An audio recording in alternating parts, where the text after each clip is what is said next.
Përshëndetje të gjithëve dhe mirë se erdhët në kuzhinën e Rajanës.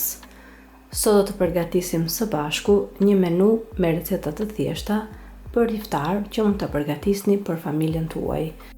Menuja që do të përgatisim sot përmban gjell me patate, mish dhe bizele, pilaf me qiqra dhe revani me sherbet.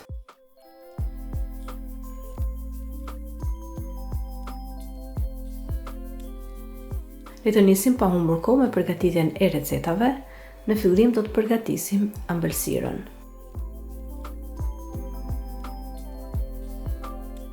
Do të përgatisim në fillim sherbetin. Për sherbetin në një tenxhere do të shtojmë 1 gotë gjysmë me sheqer dhe 2 gota me ujë.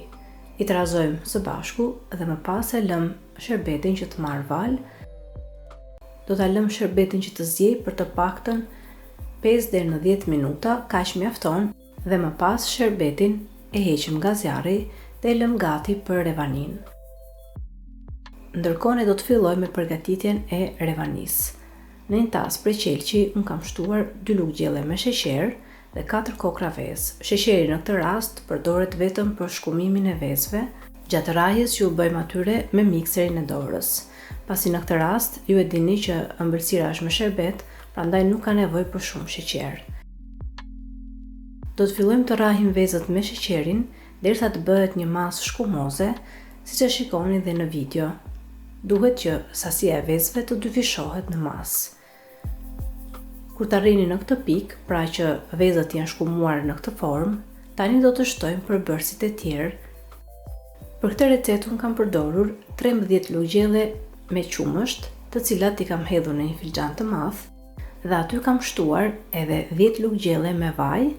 Do ta përzijmë së bashku qumshin me vajin dhe më pas do të marrim pak nga masa e vezëve, nga masa që kemi rrahur, do t'i përzijmë së bashku dhe kur masa të bëhet e njëtrajtshme, do ta shtojmë tek sasia e vezëve.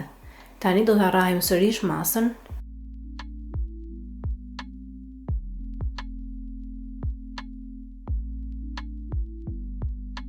Dhe në fund fare do të shtojmë edhe përbërësit e thatë që na duhen për përgatitjen e revanis.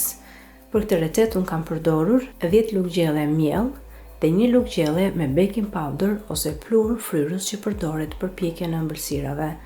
Miellin e shtojmë pjesë dhe duke e situr, pasi në këtë mënyrë revania bëhet edhe më e butë edhe me shkrifët. Dhe procesin e shikoni në video, pra duke shtuar miellin, duke e rrahur me mikserin e dorës, ose mund të përdorni edhe një tel kuzhine.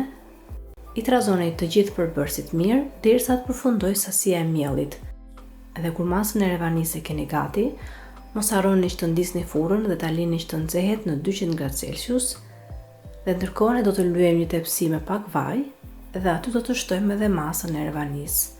E fusim revanin që të piqet në furrë për të paktën 25 ose 30 minuta në 200°C, për kaq që kam pjekur unë në furrën time.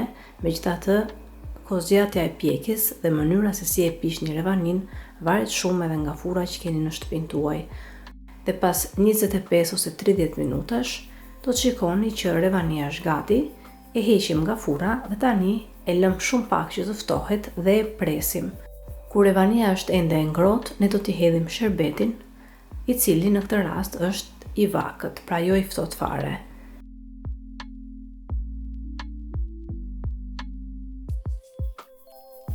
E lëm revanin që të pi të gjithë sherbetin që ne i hedhim sipër dhe ndërkohë ne do të merremi me recetat e tjera.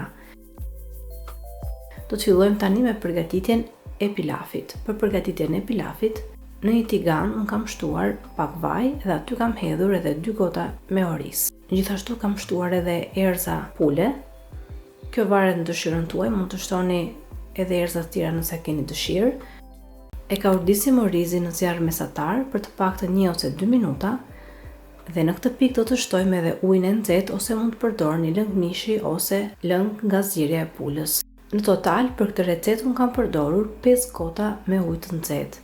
Unë gjithmonë kur përgatis oriz, përdor gjithmonë raportin 2:2 plus 1 gotë shtesë me ujë. Pra në këtë rast, duke qenë se kam pasur 2 gota oriz, i shtoj 4 gota me ujë dhe 1 gotë shtesë, pra 5 gota në total.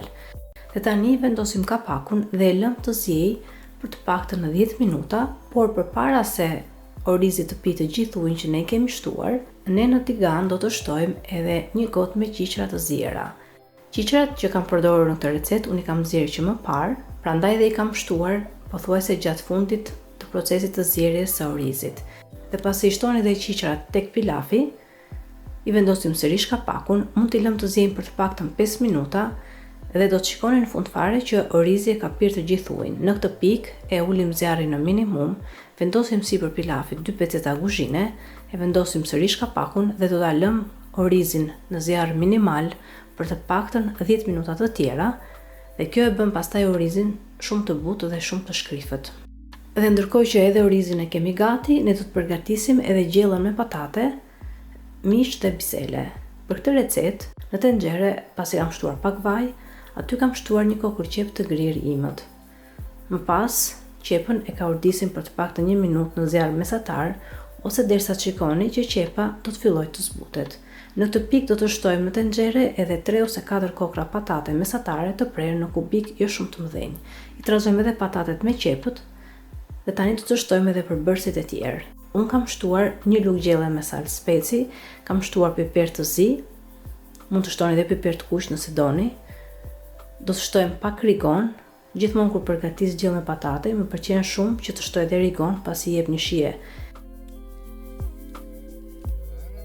Kam shtuar gjithashtu një lugë çaj me erëza pule, kjo varet në dëshirën tuaj, mund mos shtoni fare nëse nuk doni. Më pas të gjithë përbërësit i trazojmë mirë. Dhe në fund fare kam shtuar edhe një gotë pothuajse me lëng mishi. Gjithashtu kam shtuar edhe mishin të cilin e kam të zier që më parë. Para ca kohësh kam përgatitur një video se si unë e presionoj mishin. Pra kur përgatis mish, e presionoj një sasi të madhe mishi me perime të ndryshme dhe më pas mishin e ndaj në racione të ndryshme të cilat i përdor në receta në ditë të ndryshme. Dhe një nga këto receta është dhe përgatitja e gjellës me patate, ku në këtë rast unë mishin e kam zierë që më parë dhe thjesht tani e shtoj tek gjella me patate. Gjithashtu në këtë rast kam përdorur edhe lëngun e mishit që kam zierë ditë më parë, të cilin e ruani në frigorifer në zonën e ngrirjes. Unë e kam nxjerrë nga frigoriferi, kam lënë të shkri dhe tani e kam shtuar gjellës me patate. I trazojmë të gjithë përbërësit mirë dhe tani gjellën do ta lëmë që të marrë val, derisa të shikoni që patatet do të fillojnë të zbuten.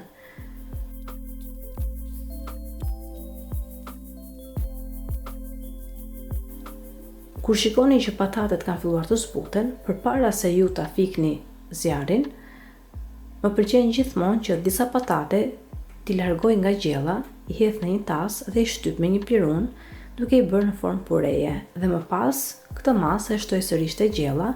Kjo bëhet pasi në këtë mënyrë gjella del me trasht e me aj kosur.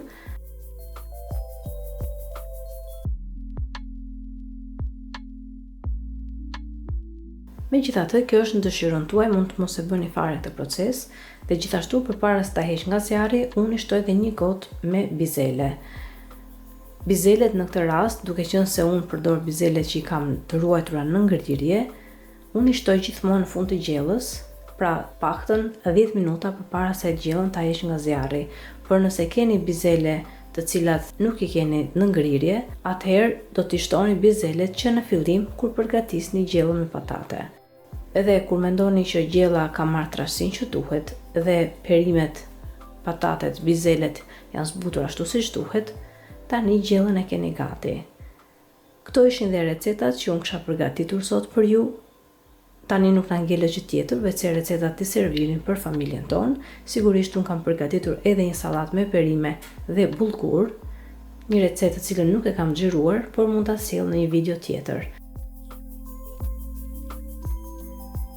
Siç e patë vetë, ishin receta shumë të thjeshta, të cilat unë mundohem t'i bëj sa më thjesht dhe sa më praktike që edhe ju të mund t'i përgatisni për familjen tuaj.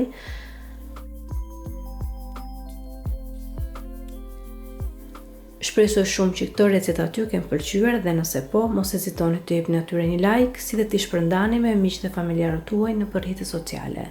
Gjithashtu, mos nguroni të abononi në kanalin tim, si dhe të shtypni zilën e vogël anash kanalit, në mënyrë që të njoftoheni sa herë në kanal postohen recetat e reja.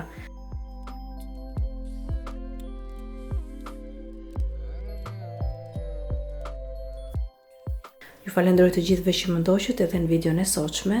Bashkë do të dëgjohemi sërish në videon e radhës. Deri atëherë, Zoti ju bekatoft të gjithëve.